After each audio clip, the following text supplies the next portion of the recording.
You're listening to 17 Carat K-Pop, the podcast that's a little bit of everything with a K-pop twist.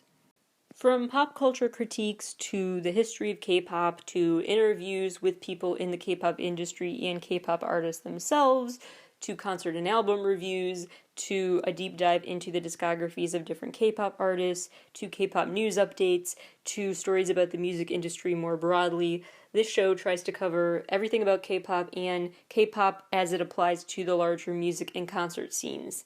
Visit 17caratkpop.weebly.com for more information about the show. That's 17caratkpop.weebly.com. Hello everybody and welcome back to 17 Carat K-Pop. Today on the show, there's a lot of news to get to. We have a new Miku thing to talk about, we have some BTS updates, we have to talk about this cool new video game coming out, we have to talk about the Spotify Kaiko M situation, and a bunch of other drama. There's so much to get to, so we're just gonna go headfirst into today's topics. A topic that I've seen talked about online a lot, but also not enough. This should be a bigger story than it is, so I'm starting the show with this good news. There is a really cool and interesting K-pop and video game crossover happening. So not only is this announcement cool, but it's been interesting to see where there is and isn't overlap between video game fans and K-pop fans. The series Dead by Daylight is now having a K-pop twist to the game. Before you get worried that they're going to just take K-pop for clout and use that K-pop terminology to get K-pop fans to post on social media about it and everything, be assured that Kevin Wu from U-Kiss is joining this project, as well as DJ Swivel, who is a producer. He's worked on songs like Euphoria by BTS. These are people who know the ins and outs of the K-pop industry, and they were specifically hired to make sure that they make sure this project does the K-pop industry justice, add some authenticity to it, and doesn't mock it or anything like that. So it's in good hands. I trust what those two plan to do with it. People basically, they band together to try to avoid the fifth person. So you have 4 people that have to team up against the 5th person who ends up being the killer in this game. And this is it's actually, side note, not uncommon at all for this game to use pop culture references. They reference horror movie villains and stuff all the time. So that is not what makes it super abnormal for them to get into K-pop artists as a concept. This new character is going to be this all-kill character called the Trickster, and oh my gosh, he looks so much like they are straight out of the EXO Obsession music video or something else like that. Cinematic makeup and just something about the look, oh my gosh, they could be K-pop idols in video game form. Anyway, this Trickster is a K-pop star, and his backstory is that he killed his band members one day when he was jealous of them, and so then he just developed a habit of kidnapping and using the victim's screams in his music and subtly incorporating his victim's screams into his music. Then the board members at this company, Mighty One, suddenly find out about what he's been doing with the screams, and so he kidnaps those board members too, so they can say nothing about this plan. There are a few different powers you can get in this game. There's going to be a hex called Crowd Control, which blocks a window for 10 seconds. After one of the survivor characters tries to rush, the crowd control hex can go into effect for 10 seconds to stop you from rushing further. There's also a perk when you play as the Trickster called No Way Out, where the exit gates get blocked for 8 seconds once the killer gains a certain amount of tokens, and the killer gets those tokens it's based on victim count. Then there's Starstruck, which is a perk that allows those in your radius to stay stuck in this exposed state so they can't run and hide for 20 seconds, which is a long time in a video game scene. I personally think this is a cool idea for a video game, and here's my thing with the people who don't like this concept. This isn't just in the video game industry, but in all entertainment industries. When an idea is viewed as, we've done that before, people are like, oh come on, another game about this, or oh come on, another movie about this, and it feels so unoriginal, and then people are annoyed by it, and they want something new and unique. And then when someone makes something new and unique, I didn't mean be different like that, and then they take an issue with it because they think it's weird or too unique. If they just released another game with a horror movie theme, people might be like, another one? Why would you do that? You should try something new. But now with this, some hardcore Dead by Daylight fans are like, why would you throw K-pop into my video game? And it's like, why not give it a try if you're into gaming? Don't you want some variety in what you're playing? It's an interesting concept for a game, and I say give it a chance, especially because it has people backing it that actually are going to try to make sure that they're not making a mockery of K-pop. They're really going to try to make it a portrayal that is accurate, but then of course they add the elements of crime scene and, the fictional storyline, but people who complain maybe about the crossover also might be the same people who are complaining that they can't get their friends to get into K-pop, or they can't get so-and-so to get into K-pop. Well, how about trying by just sliding it in there with the game they're playing, as opposed to forcing it down their throats, just saying, hey, oops, you get exposed to this great group and now you can't stop thinking about them. Just made me think of when G-Idol did the League of Legends thing, because that really helped actually get some people into K-pop, because they hadn't heard of these groups and then they heard G-Idol's music, and this partnership can really do a lot to bring in fans and get them to open up and be like, okay, this industry is interesting, this music is worth checking out. So I would say this could have a good positive effect on how many people just see K-pop as not something worth dismissing, but something worth thinking about and finding pretty cool. So that's my 2 cents on it, but we'll see. Maybe it's a big disappointment, I don't know, but I think it's an interesting idea, and I say go for it. I started the show with good news, but we do have to get to some bad news too. If you're a K-pop fan and you use Spotify, I'm sure you already know, suddenly literally hundreds of our K-pop favorite songs are not on Spotify anymore. They're unplayable. Like, I was just trying to check out the new Rain EP the other day, and nope, it's all dark. I can see the titles, I can see the track list, I cannot actually play the songs. Basically, the long and short of it is that this is a drama playing out between Spotify, which just entered the Korean market officially, and Kaiko M. Kaiko M is owned by Melon, and Melon is like the main chart or one of the main charts in Korea. So now that Spotify charts are now new in Korea, Spotify is basically new competition. So naturally they're not exactly getting along from the start, because they're starting on the footing of being competitive, not working together in any way. So because Spotify is entering in Kaiko M territory here, Kaiko and Spotify have been trying to hash out the details about a contract to see if K-pop artists' work can be distributed in a way that it's all about basically money and which company would make the money from the distribution and all that. So without getting into the nitty-gritty, the long and short of it is that this is a feud between Kaiko and Spotify that just went on too long. So the contract expired before they had reached a negotiation to renew it. So this should be temporary, because when they do finally finish their negotiations about money and stuff, then those albums will be redistributed to platforms like Spotify, should be back up and running pretty soon. There's just a delay because they didn't finish negotiations before the contract expired. And currently, over a third of the top 400 K-pop releases on Spotify are gone. You can't listen to them anymore. You can't listen to some certain 17 albums, which is the worst part of this to me. Some music from IU and Mamamoo, Gravity, The Boys, Yuna, CL, G-Friend, Cherry Bullets, Epic High, although Epic High actually, somehow they made some calls and talked to some people and found a way to get their albums back on Spotify that were not, but they are the exception here. A lot of these artists feel powerless and don't know what to do. They barely made much income from Spotify streams in the first place, and now those are gone. And also a lot of numbers are gone, and when those songs do get added back to Spotify, they'll be gone off playlists and stuff. So you have to manually add them back to playlists, which may be whatever, it may be like a 2-second thing for you, but for those artists it's actually a big blow, because Spotify itself has to re-add them to playlists like new rising artists you should check out or recommended for you playlists. Their exposure is suddenly back to zero, and they have to start from scratch in a lot of ways. They also have to start from scratch in terms of streaming milestones. It's just a big headache for the artists, which is what is ultimately really unfair about this, is that fans that have nothing to do with those companies are the ones who are going to lose this game. So what do I personally think will happen? I do think this could be temporary, just because they are still working through the negotiations, and Spotify has over 345 million listeners globally. They are huge, and they just are such a juggernaut now. They definitely, why wouldn't South Korea want to make a deal and finish up the negotiations with Spotify to keep it there? It's just such a good thing in terms of the reputation abroad culturally, and in general, it's just a great way to, any way to promote music, and especially K-pop music, through a platform as big as Spotify. They want to keep that tool to them. But the concern I have that this may be a lot longer of a wait than we want is just because there's a bit of a feud beyond finances and stuff. But Kaiko and Spotify are also just pointing fingers in general about this drama.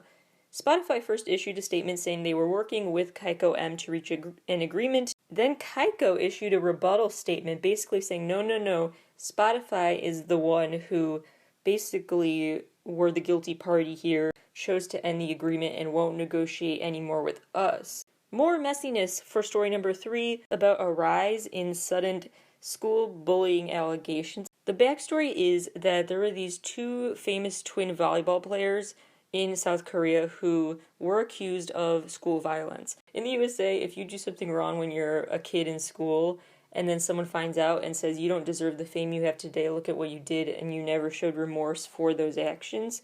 Here in the USA, unfortunately, it's just kind of like people shrug and say, hey, well, they probably grew up and they're fine now. But in South Korea, that legacy will be tarnished forever, and it will haunt you what you've done. And so, with these volleyball players getting famous, suddenly then victims were saying, hey, we were victims of their school violence in the past, they don't deserve all this praise. The reason that these claims sparked the others, the players themselves came forward and admitted it, and they said, yep, we own up to what we've done, and these are not just allegations being made against us salaciously. And that led to a snowball effect of actors and musicians and athletes, all sorts of famous faces throughout South Korea, suddenly having people come forward and open up about times they were victims of school violence. I have to say allegedly, for legal reasons, we don't know for sure, but they were allegedly victims of these violence, and it really just is throughout the whole entertainment industry there all of a sudden. And so it led to a weird past few weeks where suddenly all of these agencies kept issuing, it felt like every single day a new agency had to issue a statement confirming or denying the rumors, often saying they were baseless, but other times saying they were still investigating the claims. It's just really messy, and it will be messy for a while longer because to investigate, they are really taking their time. They're calling, people who worked at the school, people who went to school with these people. They're verifying dates and stuff through yearbooks and stuff.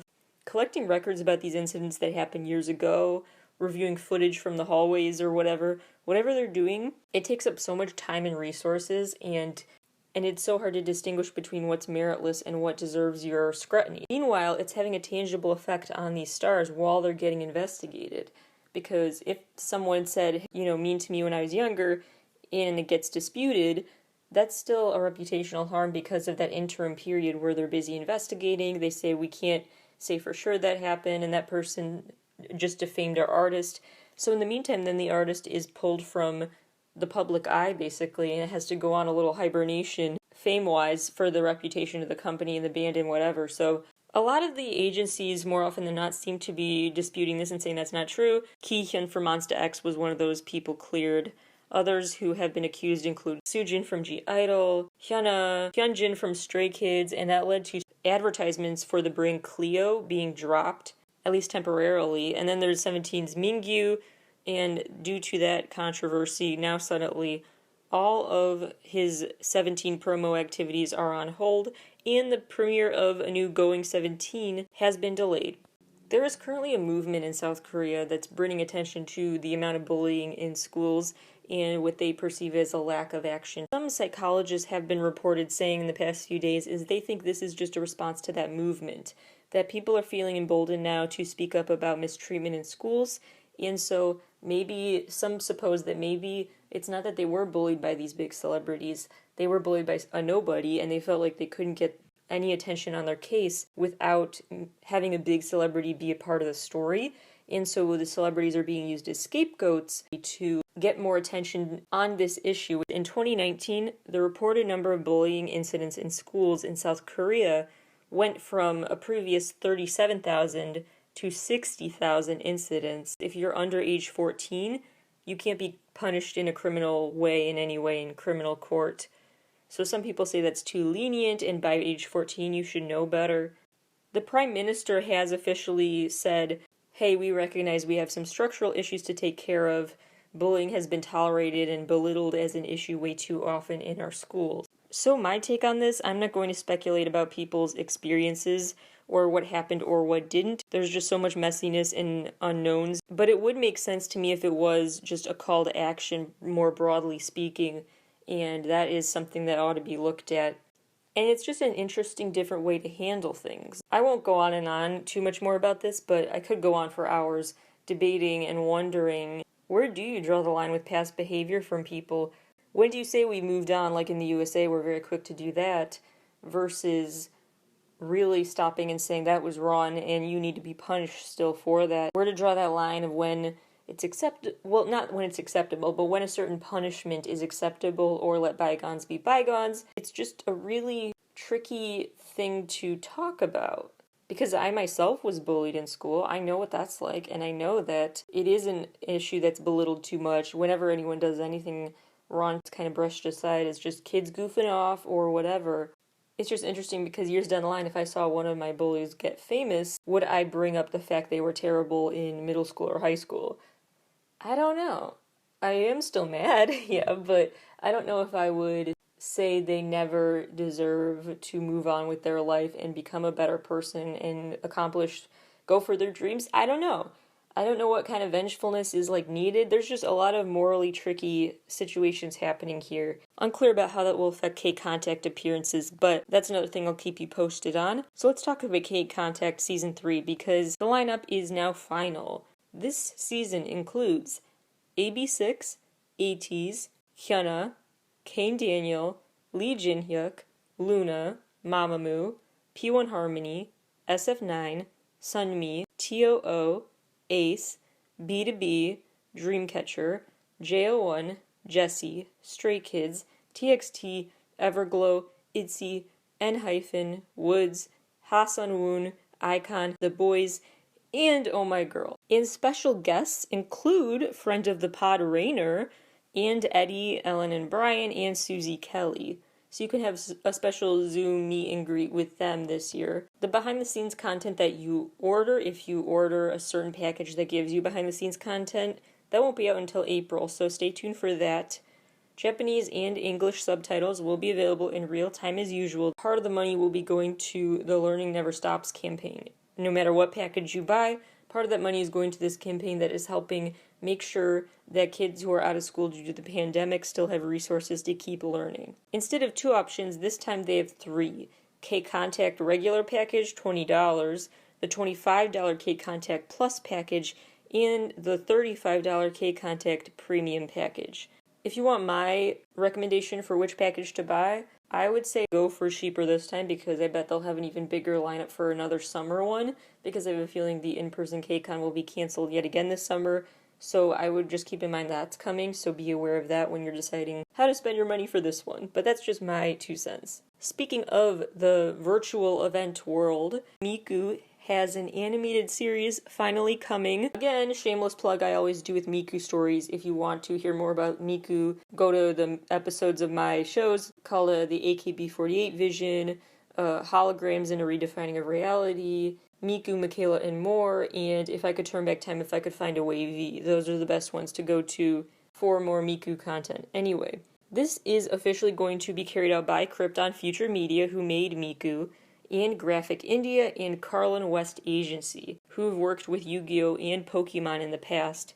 And Krypton Future Media CEO is going to executive produce this new animated series that plans to blend live action with animation and music. So it's kind of an animated musical live action extravaganza coming very soon. Krypton Future Media's overseas licensing director said, quote, "We believe we have found a new way to create an original animated series that stays true to the essence of Miku, who is a perfect vessel for creativity and unlimited opportunities for artistic expression," unquote. Speaking of being very hyped for stuff, last big story today is just every BTS story in one big category. First of all, BTS has a second Casetify collab out now, which features all these limited edition cases, chargers, and things like that, watch straps. It is in honor of their anniversary for the song On. Second of all, they have a new talk show special coming called Let's BTS on KBS. That Let's BTS talk show special will be held March 29th at 10:40 p.m. Korean time, which is 8 a.m. Chicago time, Central time. It will feature some sort of chance to communicate with them during the show. No more details about that yet, but I'll keep you posted. And apparently a special secret guest is scheduled to join them. BTS also just won 2 awards at the KMAs, the Korean Music Awards, both for the song Dynamite. Their album Map of the Soul 7 just got certified gold in the UK. They joined the lineup for Music on a Mission. It's a charity event hosted by Music Cares, and the money is going to musicians in need. This is for Grammy Week. March 12th, BTS will be joining a week's worth of performers for the Music Cares charity event. You can get tickets now at support.musiccares.org. V and Jimin both graduated from Global Cyber University. They enrolled in the university in 2020, and they both got bachelor's degrees now in entertainment and media. They also won the university's President's Award. Both of them got that. Here is the text that accompanied the President's Award. Quote, "As a model citizen who has taken the lead in practicing the university's founding philosophy of nurturing global humanitarian individuals, this person has exerted a positive influence through sensitivity and communication, going beyond K-pop, and has conveyed the value of symbiosis, a value that the global world needs." Really quick then, I want to, while I'm praising BTS, remind them that they are so talented and deserve to sing whatever songs they like because they add their own unique flair to them. I'm not going to spend too much time talking about this next story about them because I think we've all heard what happened and I don't want to give this guy any more attention, so I'm not even going to use his name. You know who he is by now, probably. In Germany, this radio host decided to go off on a racist, awful, horrendous tangent against BTS, likening them to a virus and saying that they should be banished, and there's just so much else that I don't want to get into. It's just nasty. Then he issued an apology, which basically made things worse, where he basically did the sorry not sorry thing where you say, I'm sorry if you were offended, as opposed to I'm sorry I did something wrong. He focused a lot on intent. It wasn't my intent to offend anyone. I have a couple things to say about that. Although I know it is not my place, accept or not accept an apology about racist remarks. As a white person, it's not my place.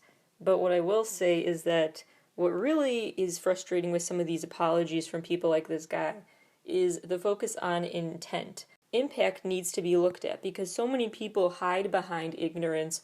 Oh, well, it wasn't my intent. Comments like that, and ignorance, and just the sense, well, we didn't know any better, or we're sorry, we didn't mean to hurt feelings. I don't want to hear it. It's about impact. So own up to it fully. Just say there's no excuse for what I did and move on that way. But if you don't do that, then you're acknowledging intent and not impact, which makes the problem worse because you're ignoring the real problem. And that will just keep people thinking that it's okay to do as long as you have that defense mechanism. You should not feel like you have that go-to defense mechanism in your head, like, oh, I can just say I didn't know. You should rewire your brain to think that's not acceptable for myself.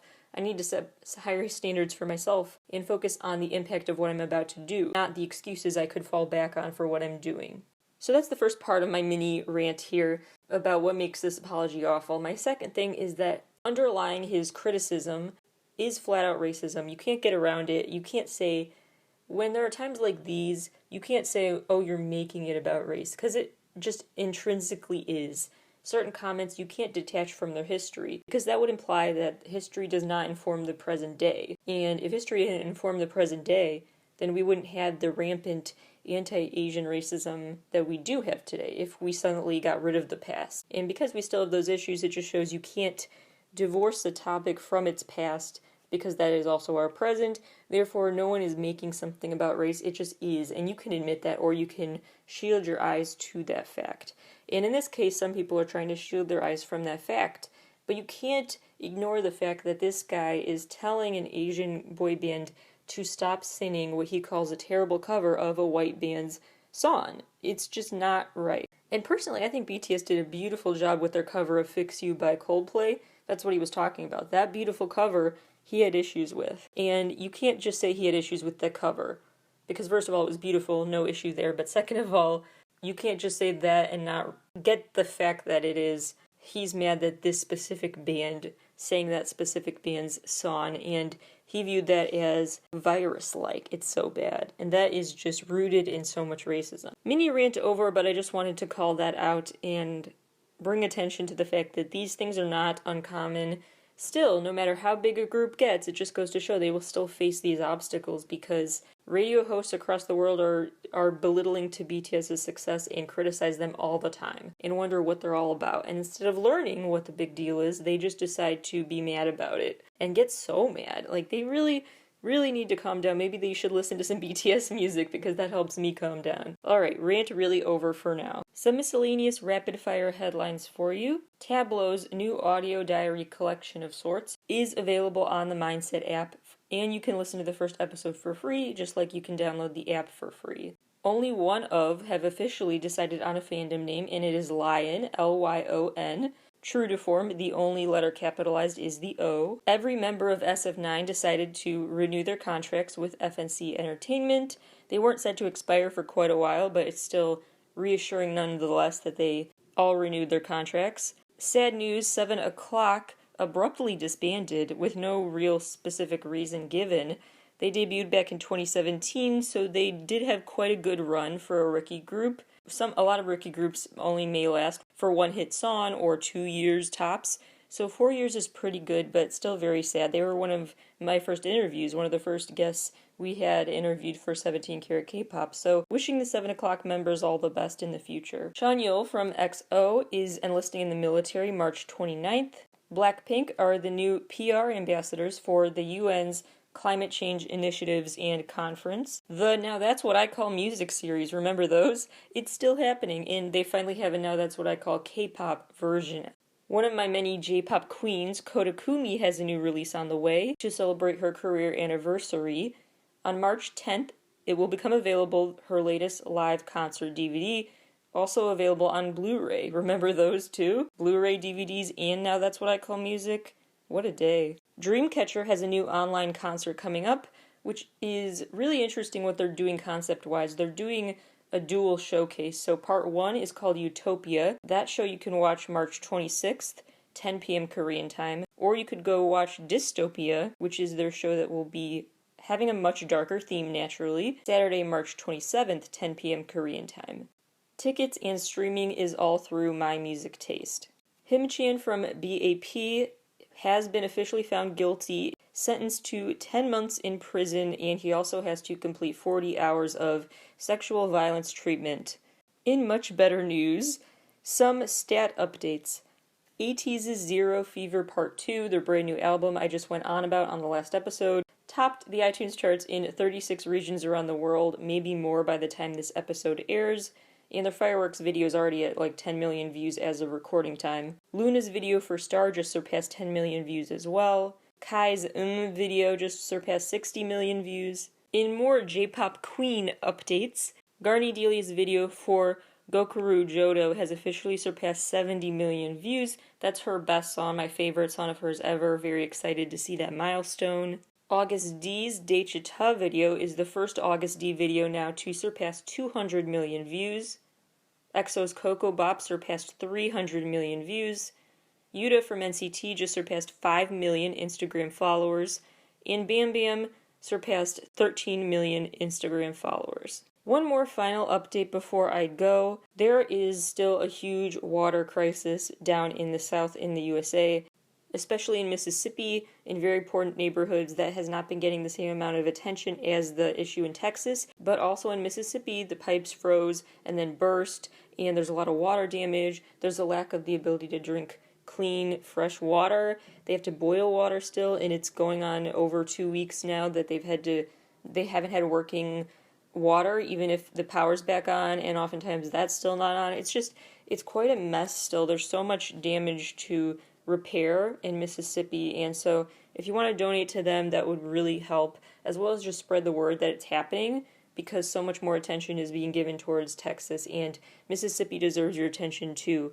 So one place you could donate is you could start at newhmi.org/give.html. There are plenty of other places to donate as well, so please just do what you can to support them. They need help with bringing in bottled water, as well as they will need help with repairs certainly down the road, so keep an eye out for verified GoFundMe pages for Mississippi victims of this crisis. Also, please continue to do your part to support Asian Americans who have been harassed ceaselessly throughout this pandemic, especially. So you can visit gofundme.com/AAPI to donate to verified causes that are out there helping and making sure that Asian American workers in restaurants feel safe, or in any other business feel safe, that they have enough financially to get by. They've lost a lot of customers due to bigotry and ignorance during this pandemic and things like that. So if you want to financially support those who really need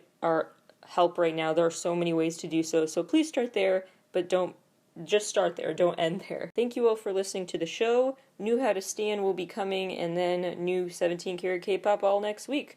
So thank you for listening as always, and I will talk to y'all soon.